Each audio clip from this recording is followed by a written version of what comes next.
آپ صلی اللہ علیہ وآلہ وسلم نے فرمایا کہ اللہ تعالیٰ نے مجھے جس علم و ہدایت کے ساتھ بھیجا ہے اس کی مثال زبردست بارش کی سی ہے جو زمین پر خوب برسے۔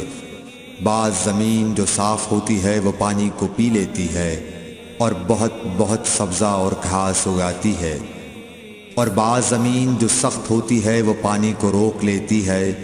اس سے اللہ تعالیٰ لوگوں کو فائدہ پہنچاتا ہے، وہ اس سے سیراب ہوتے ہیں اور سیراب کرتے ہیں۔ اور کچھ اور زمین کے بعض خطوں پر پانی پڑتا ہے جو بالکل چٹیل میدان ہوتے ہیں، نہ پانی روکتے ہیں اور نہ ہی سبزہ اگاتے ہیں۔ تو یہ اس شخص کی مثال ہے جو دین میں سمجھ پیدا کرے اور نفع دے، اس کو وہ چیز جس کے ساتھ میں مبعوث کیا گیا ہوں اس نے علم دین سیکھا اور سکھایا۔ اور اس شخص کی مثال جس نے سر نہیں اٹھایا یعنی توجہ نہیں کی، اور جو ہدایت دے کر میں بھیجا گیا ہوں اسے قبول نہیں کیا۔ صحیح بخاری حدیث نمبر 79۔